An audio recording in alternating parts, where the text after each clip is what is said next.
Hi guys, welcome to episode 23 of the Trainer Feed. We have a special guest today. Our guest is Taylor Spearnak. But before we get into that, let's catch up with the guys. How are you guys doing today? Good. Yeah, chilling. A little scared for Jacques for a couple seconds, but nah, we good. Here we go. We good now. Jacques. We'll recap that at the end so people know what we're talking about. No, don't worry about it. It's fine. No, we're good, man. Everything's going well. How are you guys? Angel, how are you feeling? I'm good, man. I'm good. I'm just going to adjust something on my mic real quick, but because I heard like one of the audio and I sounded like I was very far away. So I'm just going to adjust the mic really quick and then we'll get into everything. Cool. How are you doing, Jacques? Pretty good, man. I'm like my head's stuck into the hockey world right now. My team made it through to the next round, which David was like hating on them. Boo! And they won the best of 7 in 4 games, so they kept it up. I will say one thing as well. If I told your team went up 3-0 in the first 5 minutes, what would you guess the final score would be? Just have a guess. If they were up 3-0? So last night, Calgary and Dallas played. Calgary scored 3 goals in a 4-minute span in the first 5 minutes of the game, right? Like, are just fucking rolling. And then you didn't look at the score and check the next morning. Have a guess what you think the score would be. I don't know, like 5-2 or something like that. To Calgary, the one that were up 3-0, right? Yeah. This team, Calgary, then gave up the next 7 goals and lost 7-3. Holy shit. That's insane. Batshit crazy. I've never seen anything like that for a team to like go down, concede so quickly, so early, and then just reel off 7 goals. It's just that's crazy. I was like, woo! Because I was seen that either. I don't watch. Yeah, that. I don't know, and yeah, so that was pretty wild. Like when Barcelona lost 8-2. Speaking of Barcelona 8-2, do you know what their points total was in the La Liga for the whole season? Yeah. What? 82. Wow. So long story short, Angel of Barcelona got blew out pretty embarrassingly last week, and it was 8-2. That's a really big humbling defeat. Really, and then their points total in the league was 82, so 8-2. So, but pretty good. Excited that we have a guest back on. I know for our listeners, it's been a little bit of a. Jacques, you mad funny, bro. What's up? You mad funny, bro. Mad funny. Yes, bro. Yes, bro. Look at you. All right, guys. Let's introduce our guest. Yeah, let's introduce our guest. Miss Taylor Spearnak. So, hey, how are you? What's up? Yeah, as well as can be. I saw your new video. It was adorable. It's great. Oh, man. Yeah, that video. Austin shot it for us. Listen, it wasn't our fault. The slow walking scene at the end was perfect. I think it should be slowed down some more, and you should put some flames coming up in the background. Oh my god! Oh, hey, maybe who knows? You know, future plans. See? You see, so even Jacques wanted us to do. So Austin thought of that idea. Austin was like, "Hey guys, let's have you in a line, just walking slowly towards the camera." And then Jacques was like, Do you want one with us walking away?" And then he was like, and I was like, "You just trying to show off your butt." It's like, why are you trying to show off your ass to all our watchers? I'm surprised you didn't each have a mace and were holding the mace as you walked forward. That would be cool. That was probably what we were missing. Yeah. Didn't Jacques actually walk slowly in the beginning, and then Austin's like, "No, I'll slow it down later"? I think that might have happened. I think so. Yeah. So you guys were walking at normal speed, and he was like slowly. I'm like, Austin's like, "The fuck are you doing?" Come on. Well, then you guys ripped me because said, "Do you want us to stare in the camera, or do you want us to stare straight ahead?" And you guys looked at me funny. I was like, "No, it's a legitimate question. Like, if one of us is like looking up, one of us looking down." Is #spons. Right, so I feel like you needed someone to organize this, because I think Austin was just sitting there, just like with his head in his hands, going, "Yeah, it's true. No, it's true." And then it's also like weird directing people that you know, right? I guess it's easier when you hired somebody you don't even know them from a hole in the wall, and they're just like, "All right, do this, do that, do the third." Versus like somebody you know who's just like, "Why would you say that?" Right? Like you hear the internal dialogue in their head. Yeah, I mean, Andrew Brightus's wife took my engagement photos, and it was weird because, like, I knew her well enough, but so, like, sometimes it was awkward. She was like, "All right, I want you to look into your eyes and pretend you're in love," and I'm thinking, "Whoa, okay." Okay, she's like, "And then go in for a kiss," and I'm thinking, "Really? I know you. This is odd." Yeah, it's a different role. But for our listeners, Can you describe a little bit about like your career path, who you are, where you're at now, and what kind of like led you into the fitness industry? Sure. So I was a lawyer for 5 years. I went straight from undergrad to law school, took the bar, and started practicing. And I knew started a really big firm, and then I went to a mid-sized firm, and it just wasn't for me. I loved the law, but I didn't like being a lawyer. I didn't like sitting at a desk as much as I thought I might. In high school, I did a lot of sports, but I was never particularly the one to jump at running or the one to jump at going for a workout. I'd go play a basketball game, but I wasn't into, the conditioning that went with it. I didn't want to run in the park. And then when I was in law school, I started running just basically to deal with stress. And I knew that we were sitting a lot more. And, my mom is a huge fitness junkie. So she kept rapping in my head, like, if you're going to be a lawyer and you're going to sit in law school, you have to move around, because otherwise you're going to start having issues with like breathing and with gaining weight and having heart issues. And so that was drilled into my head.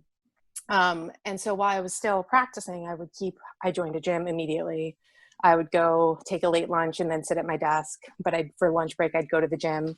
I got a trainer and I started really enjoying it, which was weird because 16-year-old me would roll her eyes at the fact that I've now run a marathon. Like, that was the farthest thing from my concern. So I decided I didn't want to be a lawyer anymore, at least at a firm. And I was in between deciding if I was going to go into politics. I worked on a presidential campaign in 2012 and then realized I was, in my mind, too old to be on the road all the time. And my boyfriend, now husband, kind of pushed me in the direction of fitness. He was like, you love working out, you love helping your friends, get into workout routines. Why don't you give it a try? So I signed up for my NASM certificate and I sent in a resume to Equinox, and almost 8 years later, I am now here. Damn. I was a personal trainer when I started, and then I started teaching some classes. I kind of got hooked with that. And as you guys all know, I was basically a full-time instructor and a full-time trainer, which was nuts and not something I would recommend people doing because there aren't enough hours in the day. And I just recently made the switch to, I still have clients and I train people outside, but now I'm in group fitness management and still teaching in there. Yeah. Got it. Would you say that your mom is, or was, probably is, a role model? A role model in terms of like getting you into fitness? Because it seemed like you were far away from that path. And then So when I was younger, I have very distinct memories. There was a gym at the bottom of our building. It was a Gold's Gym, then became a New York Sports. And my mom had always been a member. She would come home. She had her spin class night. She had her training night. She had a little like mesh bag with all her equipment. And so she had a routine. She was someone who was very athletic when she was younger. She was a gymnast and track and did all that stuff. My dad was athletic, but more like me. Like, I liked playing basketball. I liked being on the volleyball team, varsity sports, but I didn't want to have to do the practices and the running and all that stuff. Like when we ran the mile. It's like, we'll go play, but we don't want to. Yeah, exactly. So like, well, as you guys know, like I didn't really want to play on the softball team at work because I was like, like I'd have to get back in softball shape for that. But also, you can't really you can't actually pitch in the softball league. Like you have to underhand. You underhand it. Yeah. Can't beam it at the other clubs. Right. And then I was like, then that's not really playing. But so my mom had a very established gym routine, and she, to this day, you guys saw her at Diana's event, the Women of Iron event. She's turning 71 this November, and I swear she looks like she's like 55. She works out all the time. During quarantine, she now has created a gym. She has an elliptical arriving, I think, at the end of this month. Oh my God. But she has a bench. She has 2 different bars for backloaded squats. She has a TRX. She has a trampoline, which I don't know when she bought that. She's got she's got tons of dumbbells. Is it those mini trampolines? Yeah. Oh my God, those are awesome. And she has like a little thing she can hold on to. So my dad is like roaring with laughter in the background. She goes out on the porch and she's like doing her trampoline work. Mind you, she's, had a couple surgeries, and you would never know that she had a hip surgery, shoulder surgery. So when I was younger, I kind of fought her on it. She would always get me a membership when I was a teenager to the gym over the summer, and I'd promise her I'd use it. But what I'd end up doing is I'd go there, go on the elliptical for a bit, and get a smoothie from the bar, and then I'd be like, bye. But I guess maybe it was my senior year of college. I realized that I kind of had to grow up, and I had to go to the gym and learn how to be at the gym, because I was never one of those girls who came to the gym fully made up and just, you know, hang out on an elliptical. Like, that was not me. If anything, I was in like an old jersey from basketball, like gym shorts, like that's where I was going. And I wanted to be able to just work out without being a bother and having people either interrupting me on purpose or me just bothering everyone working out. So my senior year, she kind of took me under her wing a little bit, and I could really go with her when she was working out. I remember she took me to my first yoga class, and it was the most painful experience of my life. I was sore for days. Wow. So then when I was in law school, I decided I wanted to start running because I thought that was easy. Like, I could run anywhere. I didn't necessarily have to join a gym, and I could like get out of the house, and it kind of just caught on. And then she came to me and she was like, you know, you might want to do something more than running. You might want to, you know, once you're back in the city practicing, hire a trainer and learn how to strength train. And I put her off and I put her off, but she was pretty good about like keeping on me about it, to the point where one day, like, a trainer at New York Sports Club, who now works for Equinox, by the way, came up to me and he was like, you know, I see you running on the treadmill. And I knew what he was doing. He's like, I see you running on the treadmill all the time. It's like, don't you want to get some strength training in? And like, this is where it's what we're told to do and say. Right. Right. I could see him like prowling the like, and he had set up in the sense, like, he started with the, like the highs and like the nods and like all that stuff. Mm-hmm. And I told her, and she was so excited. So to this day, she checks in with me. As I've told Angel, she will regularly tell me, hey, I did this today. You can't. It's way too hard for you. You can't do this, but I can. So, I mean, in some ways, she influenced my career without even realizing it. And I think that it's funny, considering most kids think their parents would only want, you know, a lawyer or a doctor. I think she's more proud of me in this career than if I had stayed a lawyer. Wow. That's interesting. I don't think it's like common for people to see that change, and then, you know, you think that your parents are going to be proud of you for it.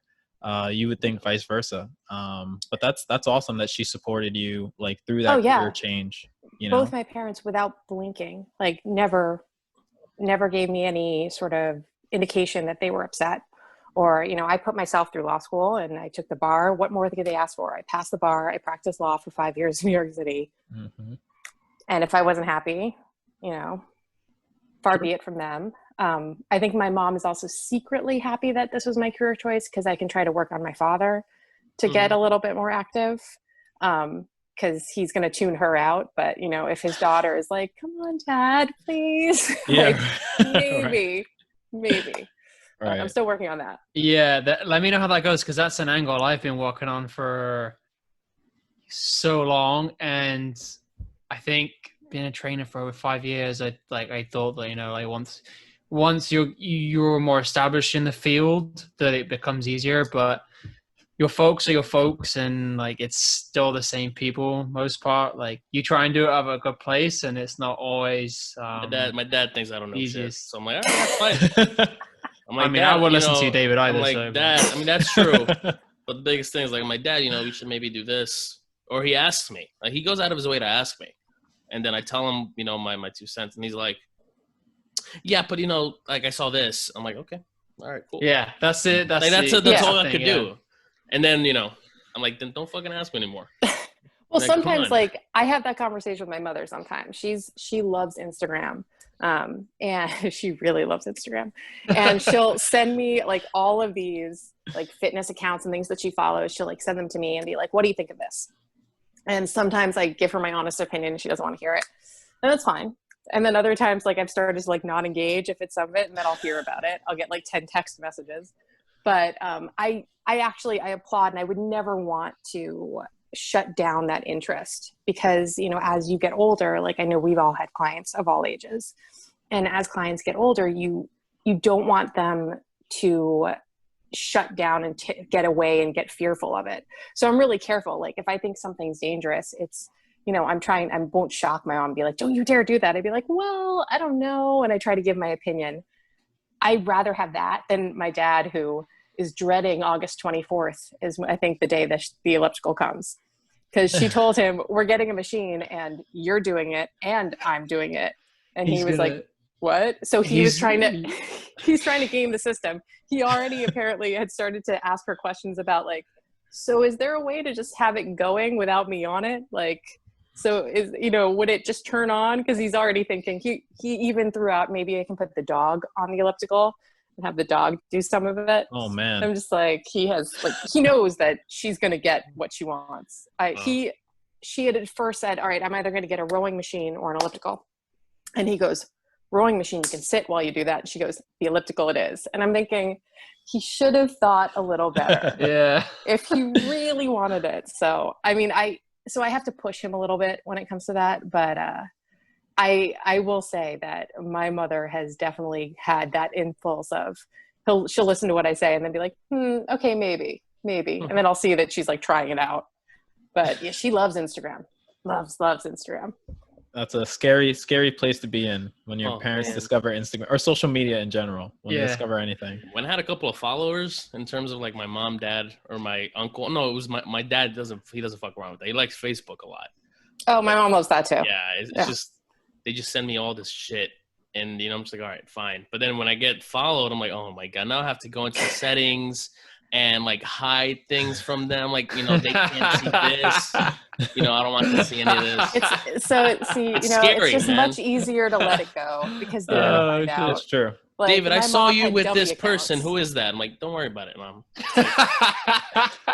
David, I keep seeing you out at like odd hours of the night. Who's this young lady? I'm like, Mom, stop. Oh my goodness. When every young lady is your girlfriend, you're in that world. Even though say I'm going to hang out with a friend, they're like, what's her name? I'm like, Mom, it's a dude. It's one of my boys. It's like, we're going to go hang out. Anyway. Oh shit.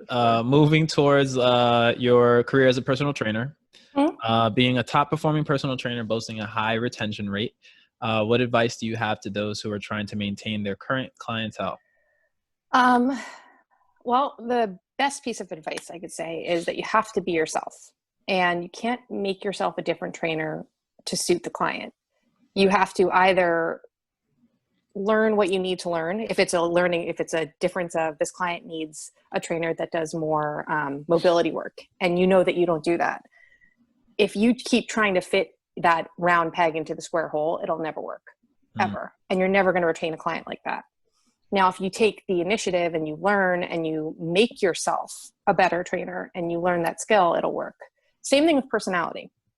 There are plenty of clients who you can just get along well with, pretty easygoing. You might not hang out with them socially or if they weren't a client or something like that, but you can deal with it. Then there are some times where you have to realize, exactly. But then there are some clients you have to realize that it's just not going to work.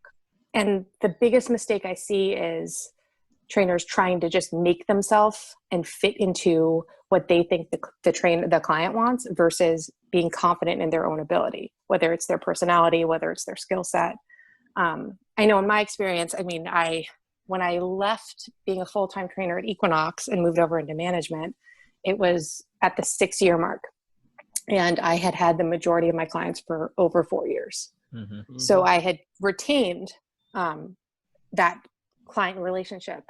And it starts with that building block of knowing who you are and being truthful with the client. And if you ever try to make yourself something different, it won't feel genuine. So when you're trying to retain clients, especially now when it's mostly virtual, or even if you're outside working with someone, there's physical distance between you. You have to be confident in yourself and your abilities. Otherwise, clients are not going to feel like they're getting that connection they want. Because most people nowadays, think about all the online platforms there are that aren't one-on-one. You could have an app. You could have your computer out. You could have just an audio device, and you could listen to someone guide you step by step through a workout, whether it's a run, whether it's kettlebell complex, whether it's a yoga class. You don't need the personal attention of someone talking directly to you and you being able to communicate back to them. So right now, most of these trainers I see who are thinking about retention and getting worried that clients are going to walk away are focusing more on how can I be that trainer they want versus how can I be the trainer I need to be and then have clients come that I know will trust me and are attracted to my training styles. Because you'll never, like, we've all seen it. Yeah. Like, yeah, you take a new cert and maybe you'll never use it. But sometimes you take a new cert and then all of a sudden you think you're the master of that cert. Or every client you get is doing that same workout, but you just learn that weekend. Correct. It's like, and you're not modifying it. There's a Viper workshop, or there's something workshop. The next couple of days you can't even. Correct. You're going to see the client is getting that same workout. Yeah. Right. And clients aren't dumb. After a while, they'll notice that things aren't, because sometimes they're smart enough to either see you with another trainer or another client, or they're smart enough to know to do a little digging, especially if they ask you questions and you stonewall them because you're afraid, like, oh my God, they're asking me something. And you get, caught up in your own head versus just giving them an answer of, here's why we're doing this. Or, let's wait until you're done with the exercise and I'll give you a lead through. If you're not going to have that type of confidence in yourself, the clients are going to know it right away. So that's the best thing I could say. Retention is based on confidence in your abilities and not trying to be something you're not. I'd also say on that note, I've definitely been in a scenario where, like you said, a client midway through, like, oh, why are we doing this? And you're like, all right, just finish the set and whatever.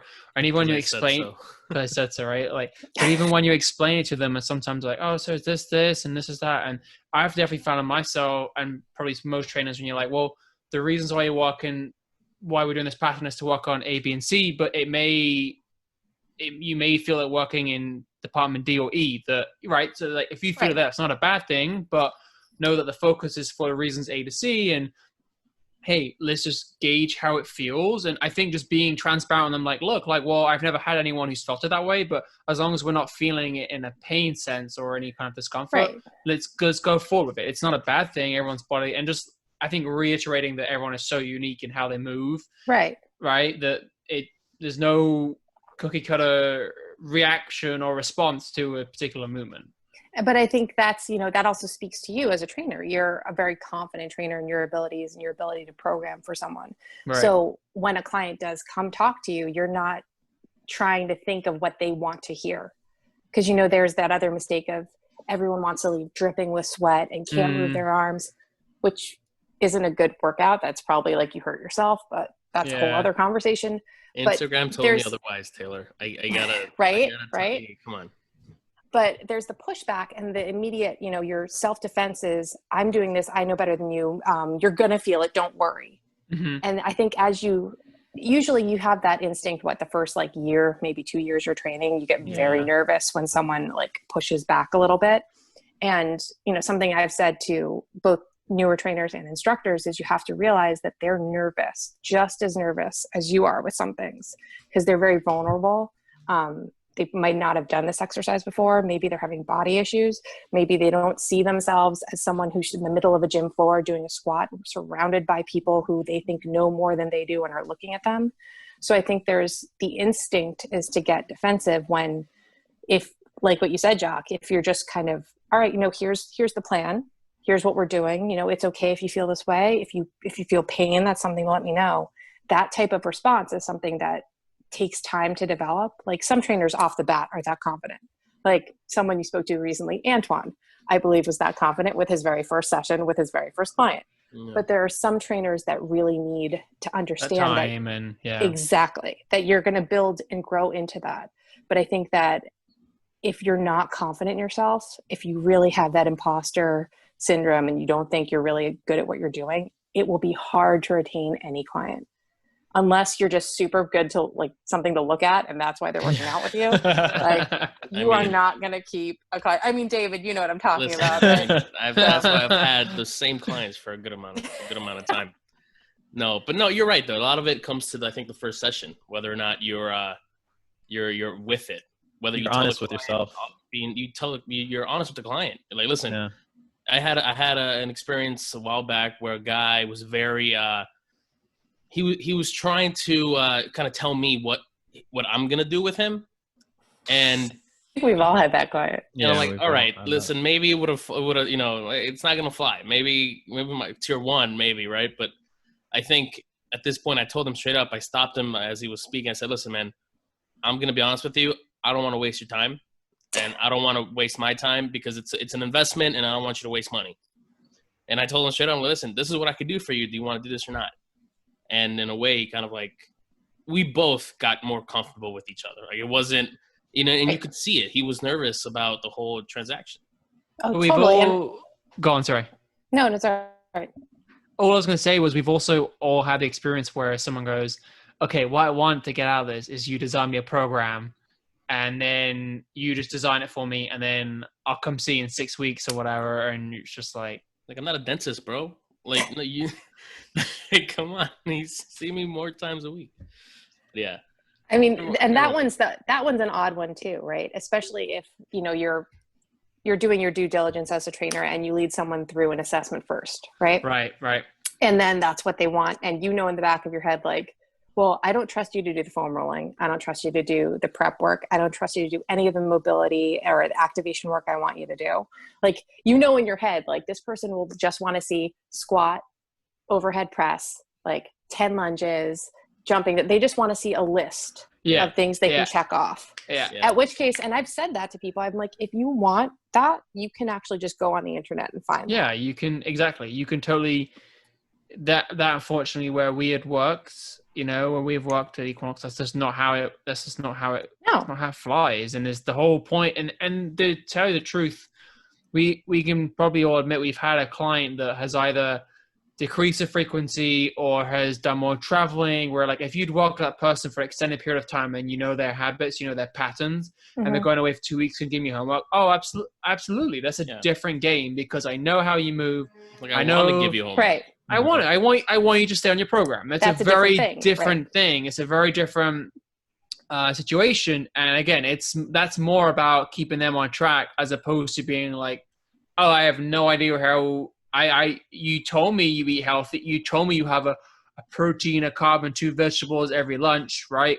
Right. Because you work in Midtown, which we all know that can look a million different ways. Right. So you don't know what the rest of their lifestyle and workout picture looks like. So it's a very dangerous scenario if you found yourself complying with, I think. And like you say, I think it just goes back down to, like, knowing them, the safety of it. Like, I can't prescribe you something or not know what it's going to look like, where you're going to do it. Right. Right. So I mean, and I think, like, since quarantine, I've seen a lot of people that, you know, I know and are in the industry who have tried to keep their head above water, sell programs, sell, like, quick training sessions, sell, you know, once a week check-in, and they'll write them a program.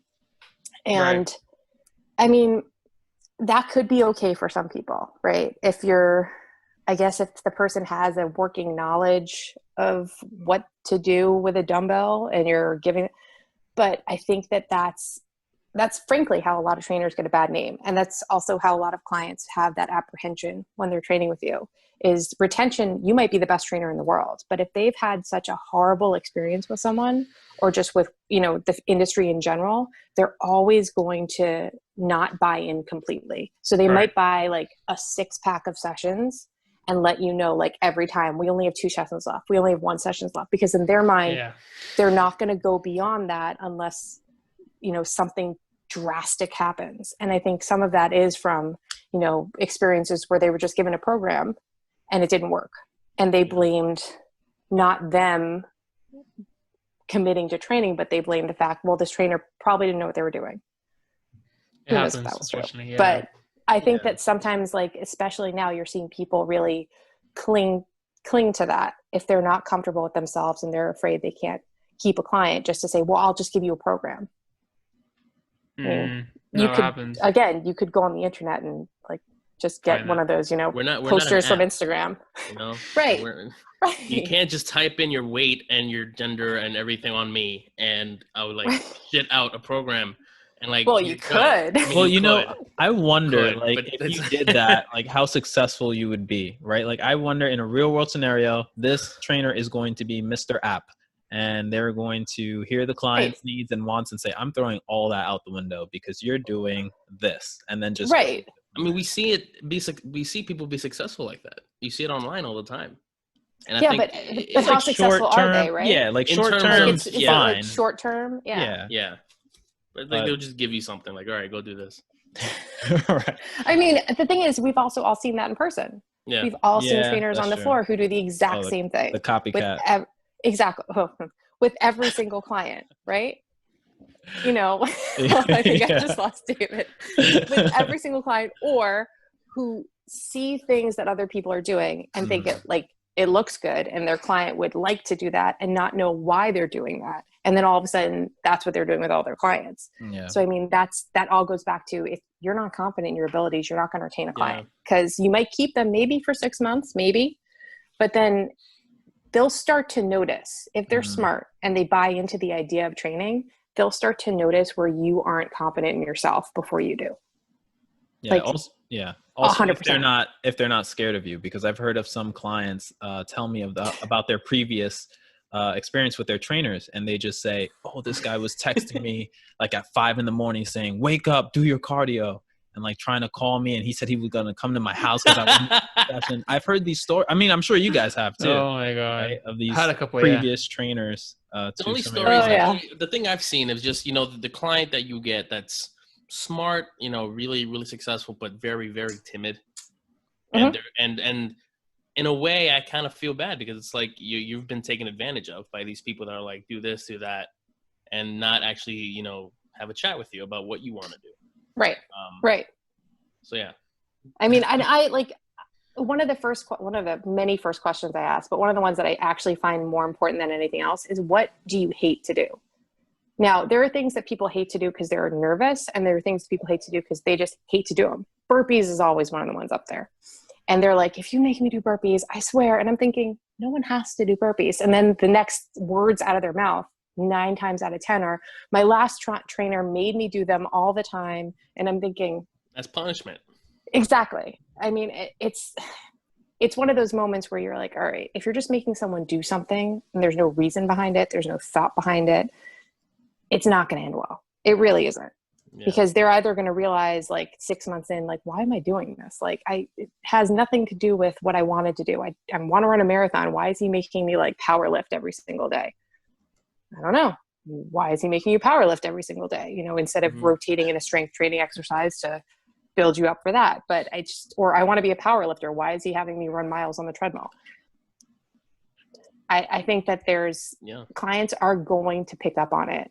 But I think a lot of trainers are just nervous. And instead of thinking about building the relationship and the clients they want, they just try to get as many as they can, which, I mean, it can be helpful, but then you're going to have a burn rate. I mean, a crazy burn rate. Like, you should have a consistent base of clients, and then maybe a couple that for travel reasons you don't see all the time. Yeah. Or, they have different schedules. But we've all seen it, right? It's like, you see somebody that's packed in every single day, and then month 6 kicks in and you're like, okay, where are they? Oh yeah. Changing gears a little bit to kind of like taking a bird's eye view of your career as a personal trainer before you moved into the group fitness kind of like setting. I think it's like, once you're a personal trainer, you're always a personal trainer. So I won't say like, 100%, because you still see things differently. But what are some of the lessons that you've learned from your history or your career solely as a personal trainer? You mean in regards to like things about personal training, or things about the life in general? Well, that's the kind of like the life question, because like there's so much in personal training that could be tied into like fitness, exercise, movement, right? But then it also ties into life, because then you can see how people walk, and then you're just like, all right, this person might have had this, that, and the third. So let's just make it a little bit of a broader question, and just maybe like 2 to 3 things that have maybe carried over into or even fitness, whatever. So it's funny. There's a saying that once you go to law school and they make you think like a lawyer. And when you step out of law school, you are assessing the world for risk and for liability. And that's 100% true.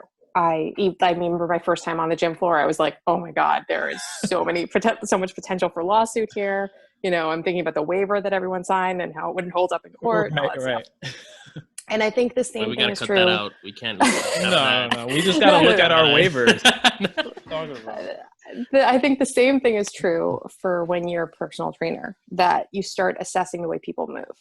And it's almost like you have to shut off you have to put on blinders sometimes. Like, you can't try to force things on people, because you see people you love, who you are friends with, who are your family members, who you're like, I could help them. And I think that that's, you know, I had that as a lawyer too. Like I could help people with what I did, but I think I've actually helped more people as a trainer. And I think that's been, to me, what's been most impactful, like between, you know, bugging my husband about what he should be doing working out. Angel knows all about that. Shout out to Matt. Right. And between, you know, seeing my friends who I was at one point before I got into training, I was obsessed with like indoor cycling and spinning classes. And I think part of it was, you know, the chaos of not knowing where my career was going, and it was something to do, and you felt good and you got the endorphin rush of all that cardio. But, you know, you lose yourself in that. And so I would see some of my friends going through the same thing, and you know, you can help them. So it's like you have a discerning eye in a different way. Instead of just seeing liability, that I still totally see, you know, you also see people that are hunched over, and, you know, you see people like walking with a certain limp, and you can tell that it's maybe not an injury, but it's like they're always carrying their bag on one side, you know, or they have kids and they're always holding the kid on one side. And, you know, you hear your friends and relatives saying things, and it's hard not to want to help them. And sometimes it's very good. It's a good experience. And other times, you know, once someone finds out you're a personal trainer, it's like, I'm not going to give you a workout for free. Like, that's yeah, that always bugs me. That always, like, cab drivers are the worst, man. In New York City, cab drivers ask you for that? Oh, really? Are the worst. Can you give me a free week of rides then? Yeah. It's like, can I get a guest pass? I'm like, no, you can't get a guest pass. But I mean, I think it's that eye of like, you look at people differently, and you don't just see someone who's, you know, exhausted on a train. You see someone like, you know, their shoulders are creeping up way too much, or, you know, they've got that rounding of their upper back, and you're thinking like, I wonder if they're just super tight in your chest. I wonder if, you know, that's a spinal issue. And you start to look at people differently. And you know, it's been funny in quarantine, because I have my clients virtually, and we do not have a big apartment. So I'm working in one part of the living room. My husband's working at his laptop on the other side. And he's seen me work out, but he's never seen me work with a client.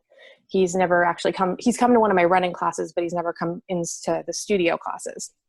And about like 3 weeks in, you know, he looked at me, he goes, I had no idea how much you knew until I heard you with your clients. He's like, I had no idea like what you actually did. He's like, I had an idea of it, but now I can actually hear it and see it. And he's like, you really, you know, because he'd hear me fielding some questions and stuff like that, and telling them why we're doing X and Y, and, you know, and he's like, he goes, wow, he goes, you like learned all that. And I'm thinking, yes, I learned all that. But it is something to think about. Like, I think that as you said, you're always a personal trainer. Even when I'm teaching classes, like sometimes I have to shut that part of my mind off, because instead of having a one-on-one experience, you're in a room with, you know, 30, 40 people. And if you tried to fix everyone, it would no longer be a class. It would be a really bad personal training session. So I think that that's like the biggest takeaway I have, is like, you look at the world differently, and that you see people and you see that like their potential, like how they could be stronger and how they could have more confidence if they kind of embraced their strengths and their flaws, and, you know, maybe worked out a little bit, which is usually the hardest thing to talk people into. I would also want to say, I really like the point you made, you know, like once someone sees you at work, like you don't take for granted like their skills they have. And I don't know if one reason I sometimes think about this as well is like sometimes trainers just have a bad rap, right? Have a bad rap where, because there are still people in the industry, there's still people that we've seen with our very own eyes that when it came to training of a client, they were more focused on their cell phone than the client's plank form. Like that's right. Like I'm not going to name names, but like we've all seen it. And it's like, and I even had a client say to me like, wow, the client said like, I couldn't believe I saw that, and I would never train with that person. Yes. And I was like, they do that with it's been all done one. Right. Exactly. It's been done very frequently. So it's quite, I think, uplifting when someone can see that the skill set you do need to be a trainer. It's not literally just like you said, burpees and that's all we're doing, and I'm gonna crush you. It's more like we're gonna adhere a movement plan to your needs and how your body moves and its limits and so on. And then like going on to what you just mentioned virtually, now take everything you've been able to learn over your career as a trainer or fitness professional and apply it to just verbal cueing coaching, right? Like there are some moments where it's incredibly difficult to just verbally cue it, but I think if anything, it just speaks a lot more about like for trainers, they're able to do it from their own home, right? If you can program and train them from your own home, I think it's actually pretty impressive. And it actually brings me on to what I want to ask. Like you mentioned, training virtually in one side of the living room. Like, what would you say with most of the training, probably the last like 5 months has gone virtual? What would you say are some of the biggest challenges for training on the virtual platform? I think some of it is like, I like to see my clients move, right? Mm-hmm. And that's the big part of it. You want to see not just, one squat, you want to see their whole set, and you want to make sure they recover, and you want to be there to look at them from different angles. So you don't want to just always have one point of view. You want to go behind them. You want to go on the other side. You want to be able to see, from the side profile, front profile, back, everything. And I think that some of my clients at first, because it was also new and people were uncomfortable with it for the most part, even clients that do a lot of virtual meetings. This is very different, right? Mm-hmm. I let them choose where they were going to put their camera. And that was something that I learned very quickly. I had to reset. And I'm like, I have to be able to see enough of them that I can almost get a 360 view, including, having them do like their first set, they're going to face me, their second set, they're going to do it from the side, like things like that, so that I would get it. But because some of them are, and again, this comes back to like some just body issues some clients have. Some are nervous about how they look on camera. And I'm telling them, like, don't worry about it. Like, I don't care what you look like on camera. I'm not going to like take a picture of this and post it or whatever. Yeah, like, it's not. But they'll like hide the camera down low. And so you're only seeing that like upward view, which isn't great. Not all the time. Or they'll try to like, they angle it, but they're doing an overhead press and like you only see this and you don't know if their hand is like coming this way or that way. That's been issues for me as well. Yeah. Right. And I think that some of it is they don't have the space. So, I mean, I try to like let them know like, hey, when I'm doing my workouts, I'm literally working out in the foyer in like a one yoga mat like set. That's as much space as I have. And I think that was the biggest like aha moment when I was like, you know what, I'm going to have to start telling them where to put their camera. Like whether it's, I want you to grab a couple of books. I want you to get like something the height to prop and your angle. phone. Yeah, it's a game changer. I was like, you don't need a tripod. You don't, unless you want to go get that. Fine. I was like, you don't need that. Right. And you need to be able, so I can see you. So if you were standing up, I could see your head and your feet. Yeah. Just cause I've also experienced, and it's not been a big issue. Just been like, there have been scenarios where a whole set was, like you said, like overhead press, and all it was like the chest. Right. And I have no idea, or it was just, there was something else, and I have no idea what happened.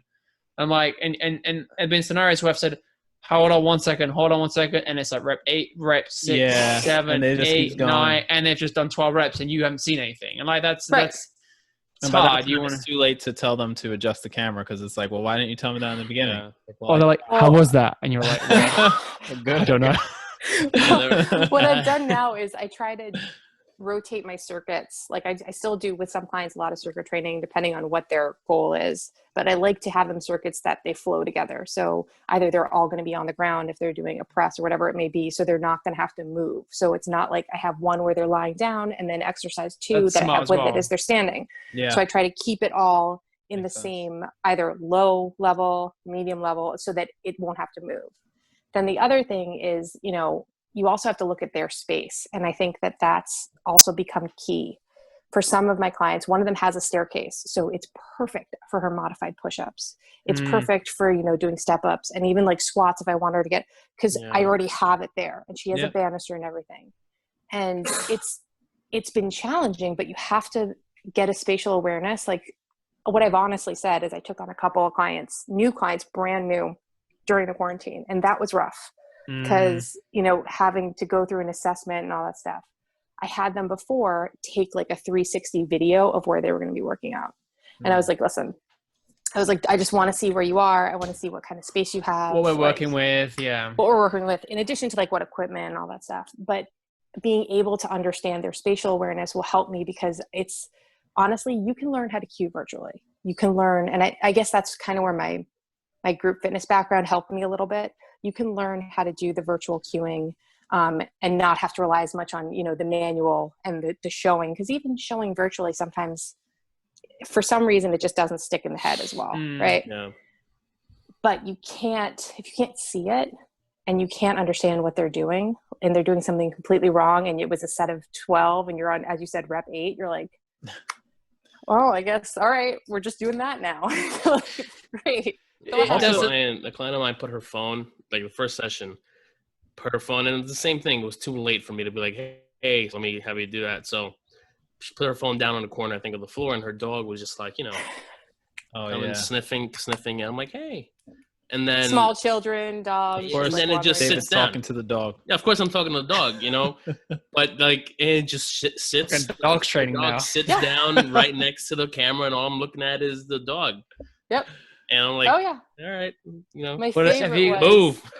One of the instructors, Jaron, he posted, he was doing his private training session, and he got permission, of course, to post this. And his client is doing deadlifts, right? And unbeknownst to her, her kid starts to walk behind her.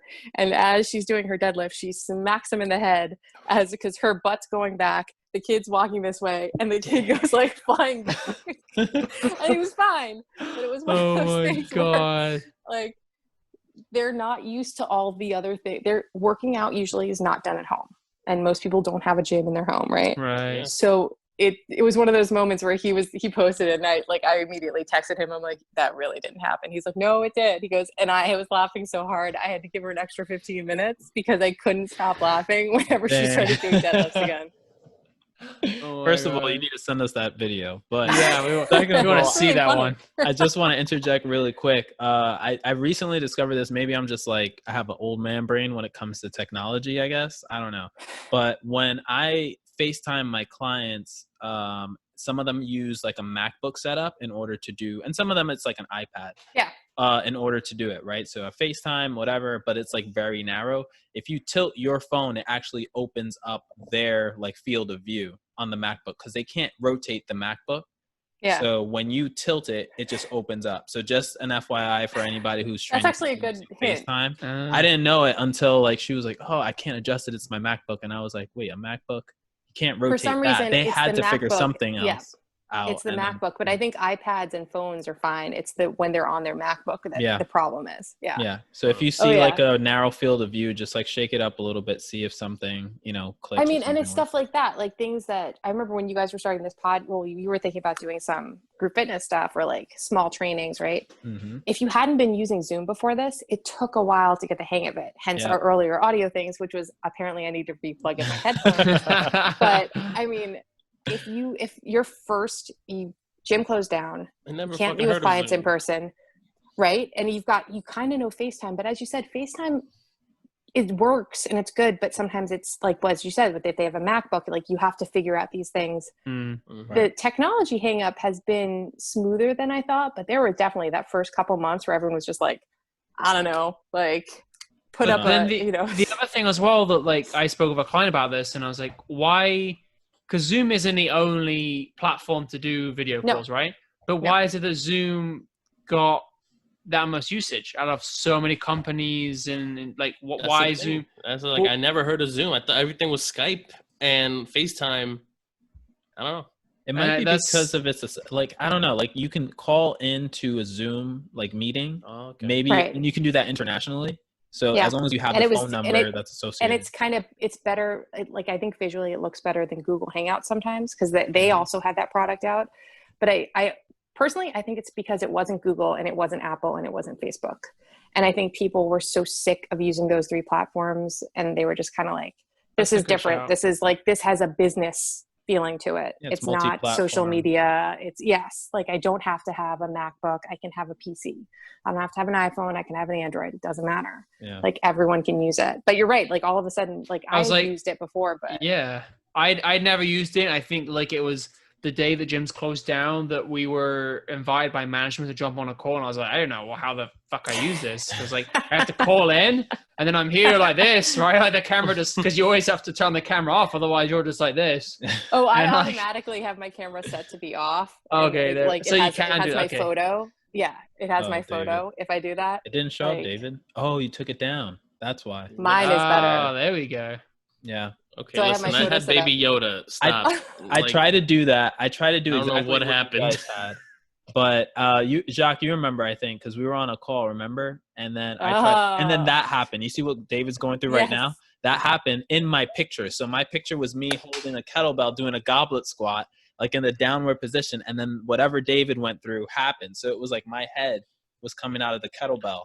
It was coming out the crotch. I mean, it's because you don't have Coming out like of a you don't have a It green was the crotch. screen. I just said It's like I don't have a green screen either. Honestly, I can't imagine. Like, we're all pretty comfortable with technology. There Yeah. are a bunch of trainers that are not. True. That are not at all. Yeah. Like We've I remember, yeah.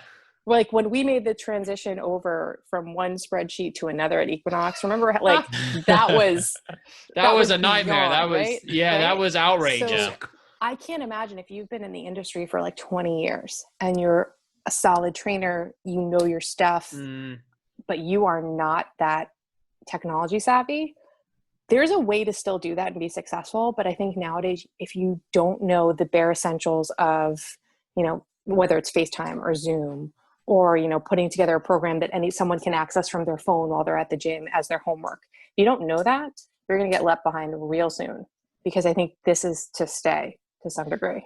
That kind of leads me on to, like, before I let David jump in, is like, if you're saying, you know, it is here to stay, and like a few months ago we probably didn't think it was going to be a long-term thing, but until some progress in other states is seemingly like as good as it is, and maybe like some states like New York, New Jersey, what would you say to any listeners who are still not convinced with training virtually? Because I know I've had a share of experience where there's still some who want to wait for gyms to open, right? And some like, oh, I'll wait. When are they going to open? And so, like, what would you say to listeners who are still like a little on the fence about it? I would say that people worked out before gyms. True. You know, you didn't need to have a gym to work out. Many people don't have access to a gym and they work out and are in better shape than people that have access to a gym. If you don't have access to a gym and you've always had access to a gym, you need someone to help you get comfortable working out without a treadmill, without a cable machine, without the full set of dumbbells, without the space where you can, you know, drop a dumbbell. And I think virtually the biggest hesitation, I think right now, isn't as much they don't trust their trainer and they don't trust their trainer virtually. I think it's more people are just in such a stressed out state right now that they want to close themselves off. And they want to say, I'm just going to put everything on pause. And if I can just freeze everything and wait, it'll be fine. I had that with like one client in particular. And I think part of it was she didn't want me to know that she had left the city. I think that was part of it. And if she's listening to this, I still think it's fine. And you're a great client. You're one of my favorite clients. But I think that part of it is that they're a little nervous about working out virtually. It's just like that first session on the gym floor. Like it's a new thing.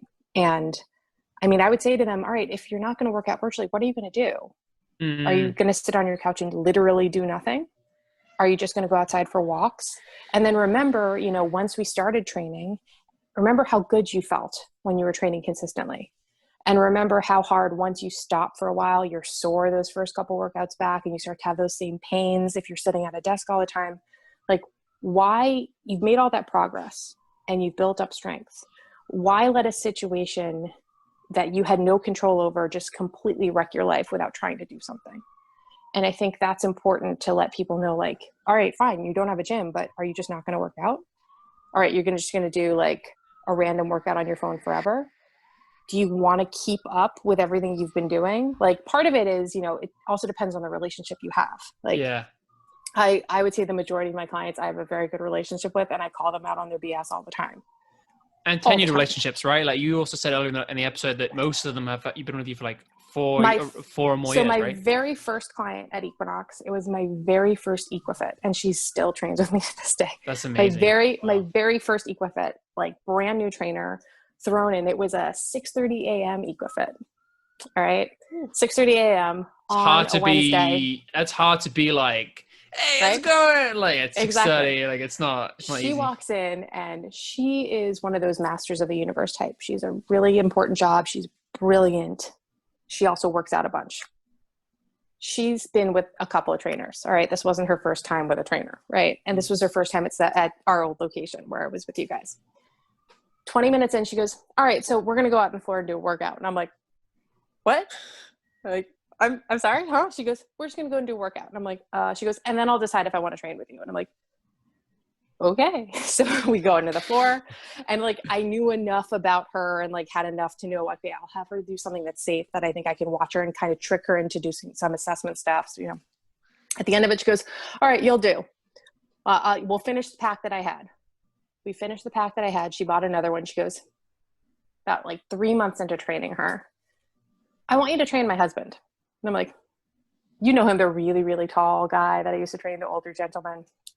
And she was like, I want you to train him. And I was like, and I'm thinking in my head, I guess this means I'm doing an okay job. Like, terrified. But it was definitely one of those moments where, someone like that, I have a very good relationship with. We've been training for a long time. I've grown with her as a trainer, and when she needs something different, if it's something where I really think she needs like an expert that I can't learn, let's say like, you should do a session with X. You should go and get a massage. You should go, go to your PT. Let's try to work this out. But she and I have a really good relationship. In fact, like she came to my wedding, her and her husband. Wow. So like we're that close. Wow. But I have no problem telling her and calling her out on her BS, and she knows it. And her husband, I call them out all the time. They have the exact opposite problem. She works out too much. He doesn't work out enough. Exact opposite problems, right? But I think part of it is you need to be confident in yourself again to say to a client like, hey, listen, you need to work out while you're in quarantine. We can't work out in person right now. Or maybe we can go outside, but you might not be comfortable with that. I have plenty of clients that aren't, right? So what are you going to do? Are you going to let yourself go back to where you was before you started working virtually? Are you going to keep waiting? Are you going to put your life on hold this all time? Or are you going to try to, all right, here's what I can control. I've got a set of dumbbells, or I've got, detergent bottles, whatever, in the beginning when no one had dumbbells, right? Or honestly, depending on their state of fitness, or even if they were lifting a ton and, going all out of the gym every day, let's start out with some body weight circuits. Let's start out with some just getting that movement back in there, because most people are stressed. And I truly believe that the biggest hold up in most people's minds isn't anything about the virtual training. It's more the stress in their life. That's a really interesting take. I never, to be quite frankly, really honest, I never even really thought about that. I really thought it was just possible resistance to doing it virtually, but that's a really good point. I think that has opened my eyes a lot more. So I appreciate you saying that, because that's probably what it is, and me not even thinking about that. Yeah. I'm glad we brought up stress, because that's something I like to talk about a lot. What's something that you've been doing, or something that you've told your clients to do in terms of regeneration? I know we're at home every fucking day, almost every day. And every day. Almost. Yeah. Almost. Where are you going? Don't worry about where I'm going. No, now that I'm going to my parents. But I will say, there's a lot of stress, like you just said, regardless of what the hell's going on. Yes. In the beginning, we thought this was going to be we were going to be on hold for what, a month right. and a half, right? And we're already finishing up August. So what are some regenerative techniques that you've been doing and you've been told your clients that could help, especially in the pandemic? So I found that it's weird, because the things sometimes people do to regenerate, like take a day off, spend the day at home, maybe like read a book, whatever, they're all doing that all the time now. So that's no longer regenerative. That even if it's like watching a movie, that's no longer something they do. That's no longer like taking a moment. That's not, all it is the same thing, feeling like they're in those four walls. The biggest thing I've been telling people to do is to go for a walk, and not like a brisk walk, like you're trying to get your heart rate up, like just a walk when it's cool out, not when it's too hot. maybe don't go with by yourself. If you're with someone, if you're alone, bring a podcast or nothing at all and get outside for some air that's not your four walls. Yeah. Because I think so many people are, they immediately downloaded every meditation app they could find and all these gentle yoga places, and foam rollers started, people were getting tons of foam rollers, which is great. But it now has become such a part of their routine that it's not the same release that it should have been. I know a bunch of people that would just relax when they get home and like watch, whatever Netflix series they were watching or, watch the news. Can't do that now. It's just not the same. Yeah. And, it's getting out and I think away from your environment. And a lot of us don't have the luxury of a second home or something like that. I don't know David, if you've got 10 homes that you're going to on the different times, No. But you can go for a walk and you can get outside.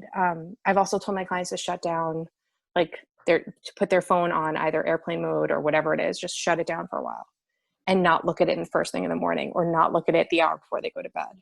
Because I think that people, I've done it myself. I have the TV on with news on all the day long. Right now it's the NBA Why would playoffs. You do that to yourself? But before that, it's something I think, especially in our line of work, I've gotten used to having TVs on in the background. Mm-hmm. So for me, it was there, but the screen time element has been key. Getting outside and shutting down the screen time more so than anything else. Because a soothing cup of tea and sitting on your couch is what most people have been doing this whole time. Now you get stressed out doing that because you're doing that all the time. Exactly. And you're like, oh shit, wait, what am I doing? Exactly. No, I've been going on walks a lot more, and it's great. Just chilling, going out, and right. And especially living in New York, you're used to walking around a lot. And I found that because I'm not going to the gym, I'm not going to teach at different places, I'm not going to meet a client, I'm not going to run errands, I wasn't getting my steps in.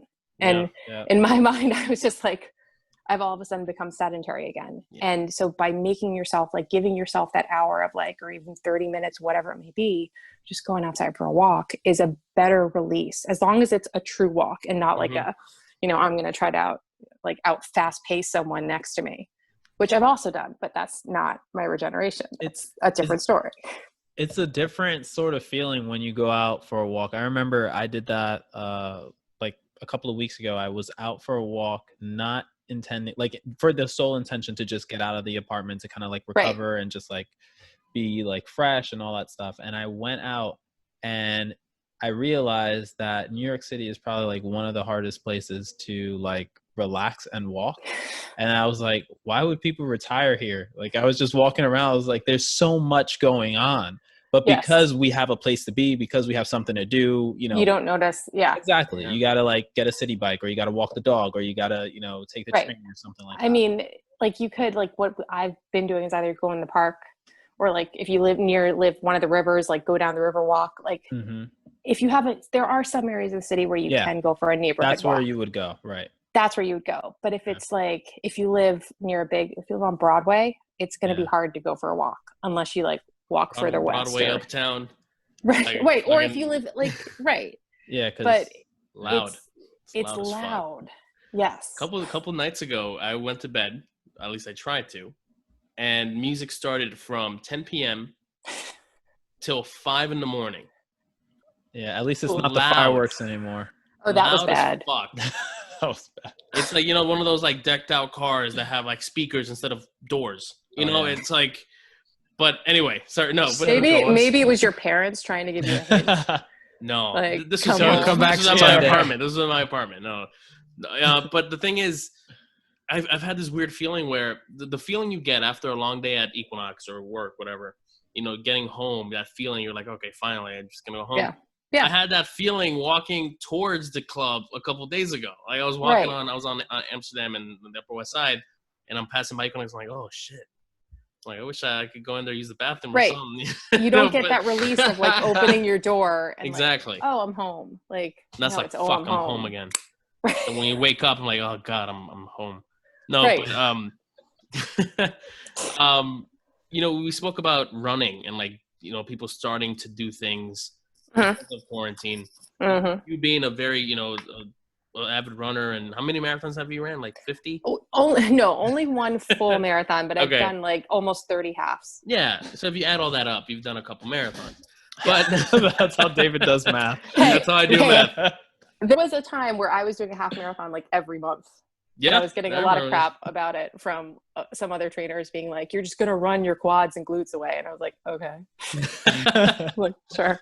I mean, right now, what's something you would say to somebody that's like, hey, I don't want to get a trainer, but I want to start running again, or I want to start running, someone that's never run before. And let's say you're talking to me. I was never a distance runner. Like, if anything, I was a sprinter. But in terms of like running, what's some tips you would give somebody that wants to start doing it?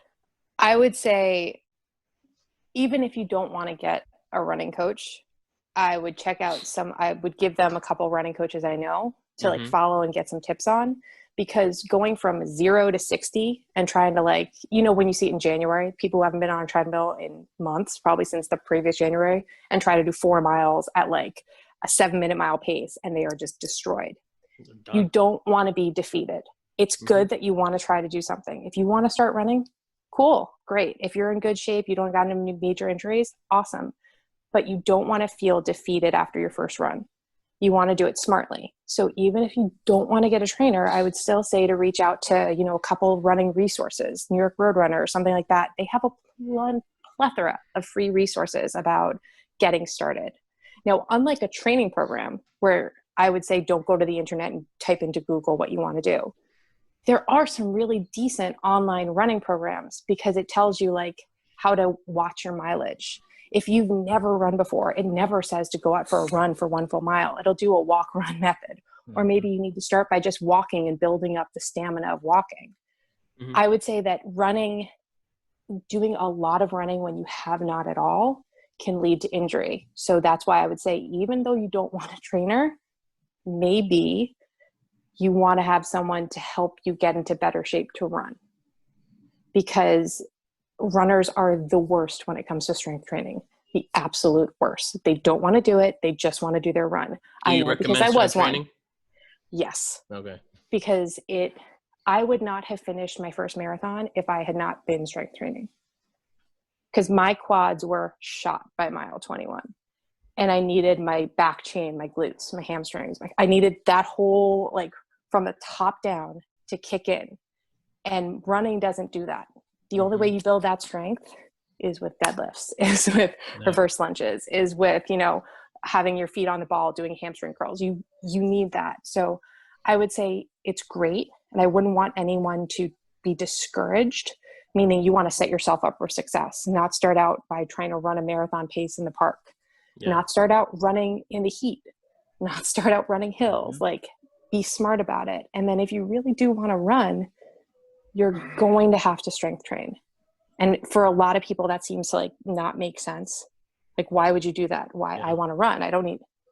You do. You want to have a strong core. You want to have a strong back and upper body so that you keep yourself upright, so that you're not hunched over. You want to be able to use your whole leg, not just the front. Like, I saw it a lot too. A lot of my friends who were never runners were running. And then I would say about a month in, my ankle hurts. The bottom of my foot hurts. And that's it. My That's hip all she wrote. hurts. Right? And it's kind of the same thing you see with people that like go all out in CrossFit who never had a background in it. Like 3 months in, they can't walk. They can't lift something over their head, right? You see, you know who I'm talking about. But I saw that a lot with running. And even with my clients, like a couple of them had gotten used to running on treadmills. And I said to them, like, hey, remember, don't be discouraged. Your first run outside is going to be very different than what you've been doing on the treadmill. If you're slower, that's fine. If you can't run 3 miles, that's fine. It's very different. Especially my clients hate it when I make them run with a little incline, either 0.5 or 1.5 incline. But then they started. Difference. I had a client tell difference. I had a client say, "Oh, I don't want to do incline because it builds your quads more," and I was like, "No." And then they said, "Someone it again. come look at this." I said, and they said it, and they said it again, and I was like, "Who told you this? Where'd you hear this from?" Oh, it's just what I've heard. I was just like, "From who?" Oh, okay. I goes to the gym. Well, I was like, "How is it different to you running flat that your quads aren't working?" Well, what I'm saying is that if you don't run with a little bit of incline, just a little bit, when you go outside, you're going to be like, "What? Wait, what's going on here?" There was a because even if you're running flat, Yes. There was a time, I think this is before I became a trainer.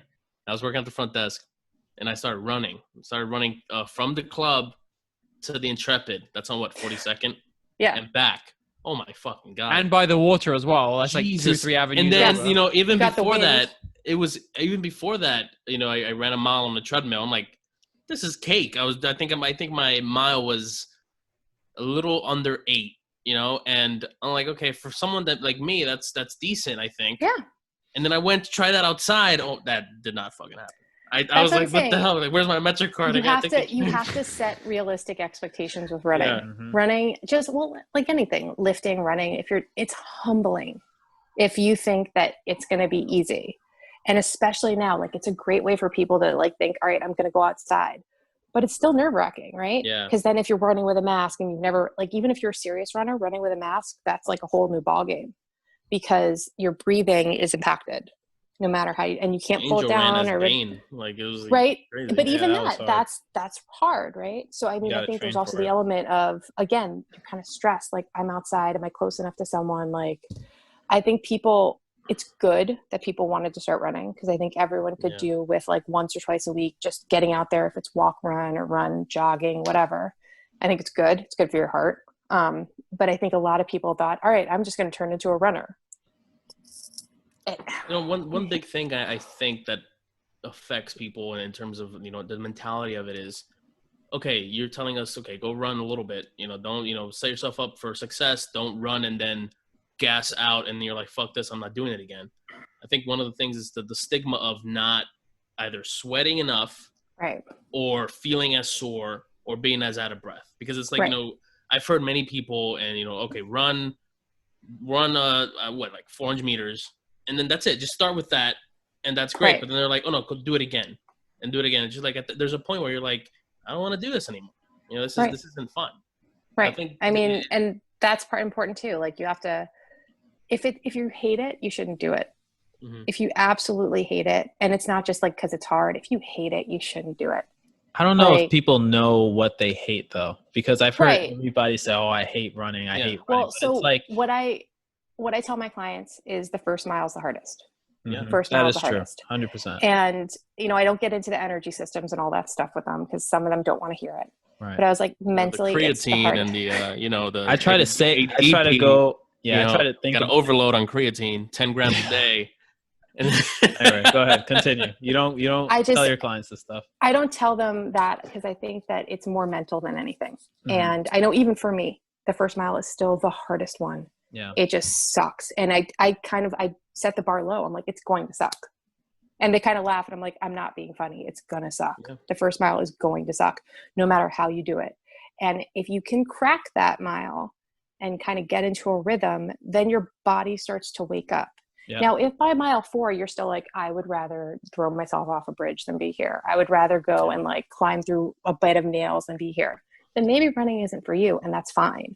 Right. And I think that that's also really important. Like, same thing. I have some clients that really don't like to use weights, but they know they have to do it. That's what's going to jump in. And that takes a little time, right? But then honestly, I found with weights more so than running, like any sort of strength training, it's going to make me bulky or I'm going to hurt myself, right? It's not as much they hate it. It's more that they're afraid and like cautious and nervous about it. I'm so glad you brought that up because that's something I was going to jump in with as well. Saying is that you, like, an Angel made that point earlier, like, oh, people aren't aware of what they hate, and like sometimes I think, and we've worked with so many different walks of life of people and clientele, right. And like when we've seen some of them that are incredibly successful in anything or whatever they do, some of those have also understood that like you have to do a bit of what you want with what you need, or sometimes you have to sacrifice some things to get somewhere. Like if, I don't know, we've all had programs where like there were accessory work or main lifts that we don't like as much of as others, but if it means I'm going to get better, I think the sooner just in life you can do that, the sooner you know, totally, I don't like doing this, but if it means I get better at that, or like we've all had people say like, I hate the air bike. Right? Everyone's like, I mean, I actually love that. I love the fucking air bike. Going for 30 seconds, it's great. I don't. You give me any protocol on it. I actually quite like it. But people will say, but again, like you said, people who want to improve their times in a half marathon or whatever, right? Like if you communicate that, like, I understand you don't like this, but if this means you get a better run, can you see the relation? Do you see that it's worth? But again, it's also taken in stride what you just said. We're like, okay, they may love running and they may absolutely detest the bike. Okay, let's look at maybe the rower or the skier.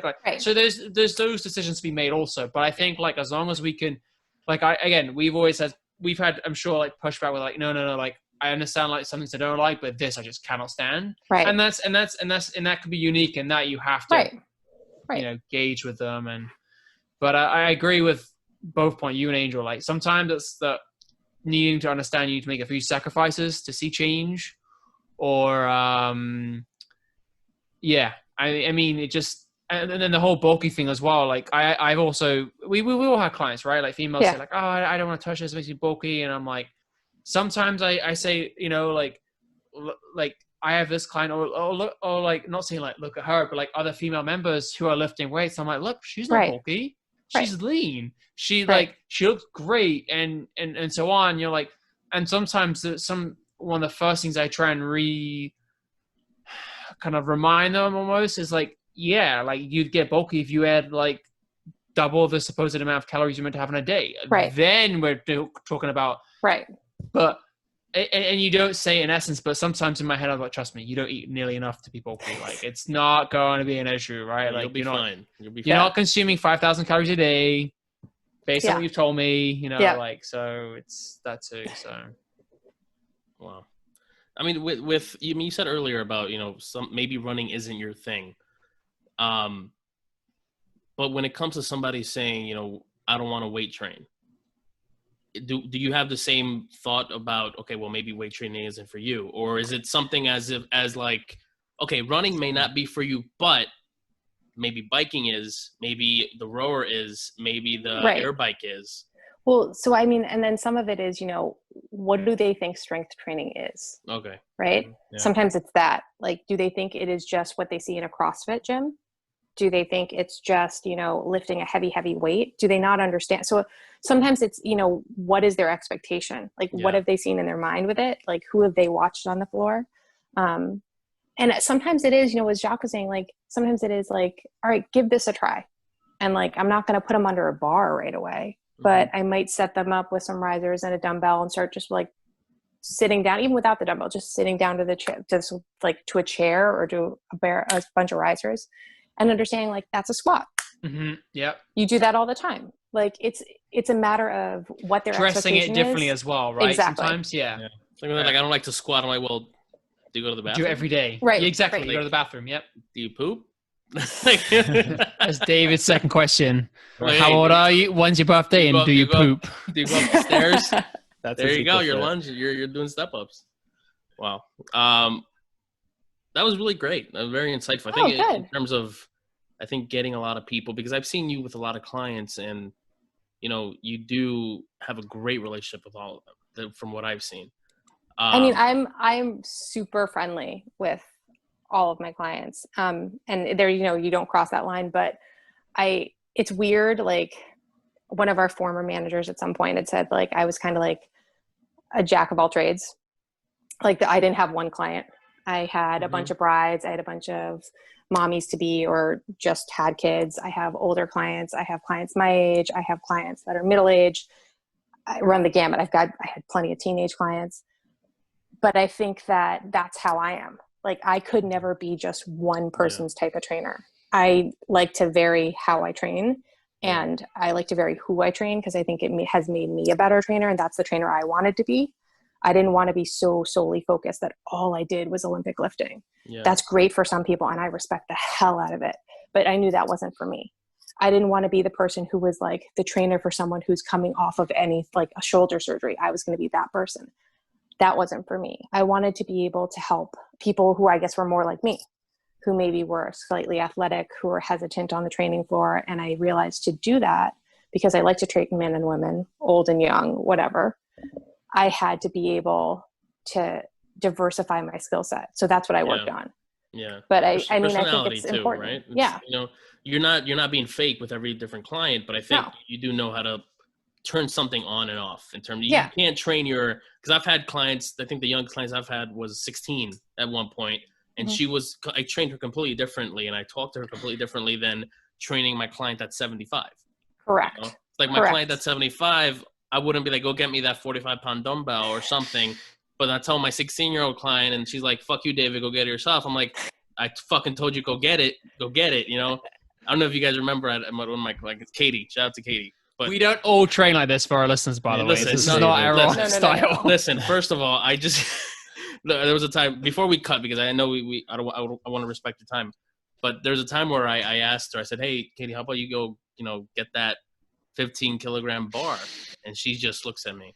This was in the middle of the gym floor. It was packed. She just looks at me. She's like, you don't tell me what to do. You go get it. I'm like, so I'm just like this, looking around. Who heard that? Everyone did. Teenagers have a different like, way of cool. And I'm like, then I go up to her, I'm like, communicating. Fucking get it. Go fucking get your way. She's like, no. I'm like, fuck. I think if we all saw the teenage version of ourselves, it'd be a harsh smack in the face. Be just enlightening. Yeah, be enlightening. I mean, I've also seen this David position of. Yeah, right. I've definitely seen that on the gym floor. Just half his time like this. He's like, that's half his time. Because it's like, I have so much I want to say, but it's like, you know what? I have to restrain myself. To hold it back. Like, I can't tell you to, I can't. I couldn't concentrate half the time you were near me. Angel, Anytime you were near me, I was like, I don't look at fucking David. Yeah, he was like making faces. It's like, listen. I like to have a good time. It's trying to concentrate. Can't keep things. You can't always keep things crazy serious unless we're with certain clients. I mean, Jacques, when I have a certain client, I can't even look at this fucker. Stop. This guy. Okay. All right. So with that said, with all of this said, I want to thank you and give you an opportunity to let us know like where people can find you, where our listeners can find you, website, Instagram, everything. On Instagram, Taylor Spearnak, just my full name. I have been revving up for some more posting. I kind of took a little time off social media because I needed my mental sanity. But I am also working on rolling out my own private classes, which I've been doing. I've done a lot of Instagram classes in the beginning of quarantine, and then kind of wanted to step back and think about how now that this is like a new normal, I hate that word, but how we could best use it. So I'm going to put some stuff up on a brand new website coming in mid-September, but on my Instagram, I'm all ready to start annoying people again with my stories and all that stuff. Awesome. Get your iced coffee, sunglasses. Hey. We'll be wait. I'm just be tuned in. Thank you. Thanks, Taylor. Remember, thank you so much, Taylor. Thank you. Thank you. Thank you, guys. Talk to you soon. Bye. Bye. Yeah, David, we gotta. That was a great meeting with Taylor. I was gonna say, like, you gotta be yourself. So she has her sunglasses and she's got her, coffee. That's her thing. I didn't say anything was wrong with it. All right, that's true. That is fair. That was awesome though. She dropped so much. I'm really glad that we were able to talk about the virtual training, because things that I had never even thought of being potential barriers, she really just open the doors for us. So I was really glad that she was able to talk about that. That was impressive. 100%. Yeah, I think she dropped some gems about virtual training, also like client retention. Yeah, so I think it's going to be a big part of how we get through this whole COVID situation. Yeah. Because yes, you do have to like get new clients, but also hold on to the ones that you've had for a while, right? And remembering kind of like where you started when you first got into training, and also saying, all right, this is who I am. This is how I train. I'm going to be honest with myself and honest with my client. That helps long-term. Yeah, I agree. And Taylor also spoke about doing an assessment without having met the person. It can be a little awkward doing an assessment with someone in person, right? And even someone you may know. So it's quite challenging. So like what you're saying, definitely retention is by far one of the most important things to take into consideration right now. That's very well said. But she's also been really great to have on for the fact that she's been working with us for so long, and she's been able to do it in group fitness as well as training. And we've mentioned in previous episodes that it's a whole different animal, that kind of training, that kind of teaching. It's very different. It's very different kind of energy. So she's able to do that. It's impressive. And when we saw her at the club, she was always busy, like all top day trainer. From start to fit, from the first thing in the morning to end of night. She was always there. So And weekends. Too. She crushed right. those weekend sessions like it was nothing. Yeah, she You said thought it was Sunday just mornings, Saturday, right? but then you'd see her Sundays Sunday, as well. She just didn't stop. She was there every day. She crushed it. Yeah. It was awesome. So it was cool seeing her. Yeah, that's the first time I've seen her since. Yeah, when it's did been she a leave while. the club? In the summer, right? And then we left in January. Yeah, Yeah. but you probably saw her in the club when I was training her That's right. Probably like in February. Yeah. I don't remember if we actually trained in March, but I think we trained in February. Oh, I saw her a couple times in sports club. You're right. That'd be the last time I saw her. Yeah. But that was cool. club is so big. It's like you can work on different floors as well and not even see the same people. I can. Yeah, that's the thing. You can be on like the third floor and I'd be on the fifth floor. I cannot see you the whole day. Yeah. So, but yeah. All right. So let's wrap this one up. You guys, what are you guys doing this weekend? Get into anything special, fun, crazy? I'm gonna watch some hockey today, maybe tomorrow, because that's what I'm fucking doing. What the Islanders are Champions playing? League is on. So the Islanders got through the second round, so they won't play as early as Tuesday. Okay. But there is, I think, 2 more series left being played out, and they have game 6s. Both of them are today. And assuming that they go to game 7, that'll be Saturday and Sunday, I think. So then there'll be that. But I did want to. You guys both have like a Theragun, right? The Hypervolt. I got a Hypervolt. I just want to drop this story Left before mine at the club. You What? left it at the club? Yeah, it's probably riddled with COVID. What? Yeah.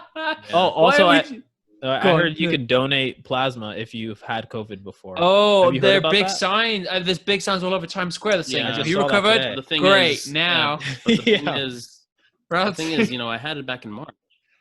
Who knows how long it stays. I heard after 3 months, your Yeah, antibodies aren't so- resistant anymore. That's what I heard. Oh, I should probably go get another test. I don't know. Will you still? Yeah, I was gonna ask. Like, if after 3 months, will you still?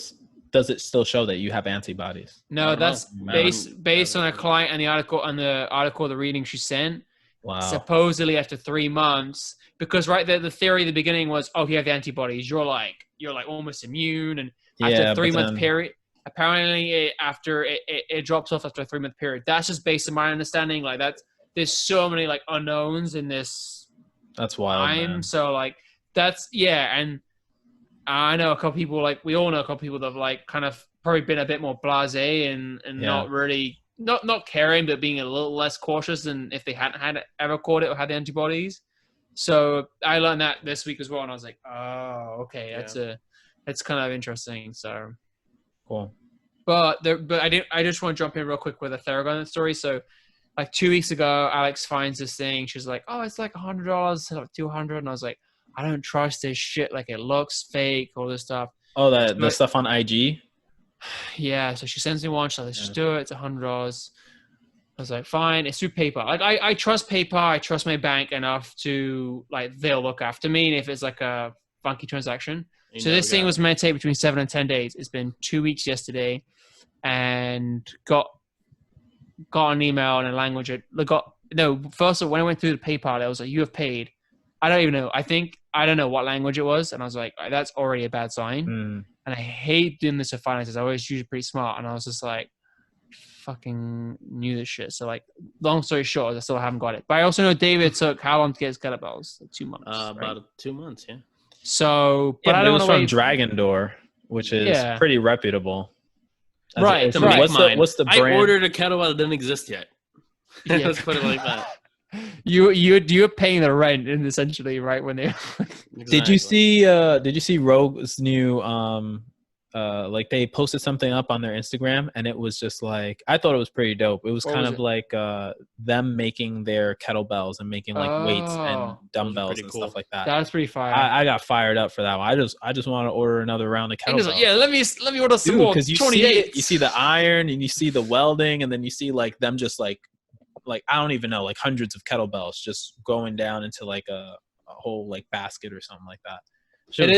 It is funny when it gets delivered, right? Like if someone's like signed up for it, they're like, oh, you have a package and it's really It's heavy. I heavy. don't know what it is. Yeah. And I think the delivery guys as well are like breaking their backs. Like, the fuck is this thing? Yeah. But I they're don't got to worry about people stealing my package though, so that's good. I was like, all right. Well, I told you my doctor, he got his kettlebell stolen, right? I don't even know how that Wow. happened. It doesn't happen. So apparently a client of mine, same thing happened. It doesn't happen at the door. Sometimes it happens in transit. So like if it gets from one truck to the next truck or from a truck to a center where a distribution center, that's where they start snagging it. Or it falls off the truck Crazy. or whatever they say. I don't know what they say. But you end up getting your money back. I was going to say, he kind of gave out as if he was like, yeah, just someone stole it. And I was like, what do you mean? They give you your money back for yeah, that. you would get it back, right? But But what at about the you guys? same time, you still need a kettlebell. You still waiting for that kettlebell. What about you guys? What are we doing this weekend? It's my mom's birthday today, so mom, if you're Oh, listening, happy tell her we birthday. wish her happy birthday. Happy birthday. Will do. So I saw her a little bit earlier. I might fly by there a little bit later, see what's up. But yeah, just hanging out, getting dinner tomorrow and all that stuff. So it should be fun. Nice. David? Nothing crazy. I'll be with my parents on Sunday, so pretty chill. Nice. There you go. Like a routine for you guys, right? We gotta get Jacques a headset. So I was just about to say that. It's not Gotta gonna get a happen. headset. I already gave up. That's why I haven't even No. brought it up anymore. Alex is working more longer hours, dude. I don't know when. Supposedly, But you're just watching know- hockey. Yeah, but there's no but you games can still be in the on Monday. chat. Yeah, you can still be in the chat. We could all be in the lobby just chilling out. Yeah. Just No, hey, when you get your headset, let us know. Send me a link of what. Did you guys already send me a link of what I should order? I think you did, Probably. right? That was probably, like weeks ago. but we'll do it again. Just don't get me camera ones like those, David, because I don't want people ripping me for them. So David had 2 microphones today, one in front of him and one on the side of his ear. That's This the is mic my on brother. mic. Me and Agent switched. I like these a lot more because it fits my big ass head. These are cool. I Alright. would have definitely got these myself. Yeah, those look dope, actually. Yeah, Alex would rip me for wearing those. Who gives a fuck? She ain't playing. True. You're playing. In fairness, she rips me for anything. So it Tell her doesn't really one-on-one. matter at that Yeah, point. that's There you go. I'm It's in like the same anything, house everything, as you. right? Your girl just rips you for anything. It's like, It's like, why'd you do that? That was stupid. I was like, yeah. "Alright." Or even if I post that workshop video, she's like, "Why'd you breathe that heavy?" And I'm like, Right. "The Right. body's I under saw a little stress." trailer the other I don't day. gotta worry about any of that. I saw- Gucci. All right, so David's single, so slide in his DMs. But I showed her the trailer the other day, and she was just like, "Why'd you guys walk like that?" See, Everyone, That's listen. That's something Alex would say as well. She'd be like, "You look stupid," So- or her classic thing is like, "That's dumb." You That was guys dumb. want to do that Yeah. shit when so listen, Jacques walking slow and shit. Anyway, I also got longer legs, so I travel more distance at a quicker rate. I'm just saying. All right, Dude, you're like okay, all right. 3 inches taller than me, maybe 2. Okay, come I don't know. Yeah, but David, how tall are you? I didn't realize. What? Damn, don't shit on David. I'm not 5'8". shitting on David. I just didn't realize the height difference when we took a picture when we walked out at St. Nicholas Park. I was like, I really thought that we were closer in height. That's not me shitting on David. I just Fine. thought You just think Hispanics are short. That's all right. no. You said it. I didn't say it. All right, it's going down the hole. So David let's is the worst wrap with it up. shit. Thanks, guys, for listening. Make sure to like, subscribe on YouTube, and share it to your friends, family, and we'll see you next week. All right. Thanks, guys. Bye, guys. Thanks. Bye.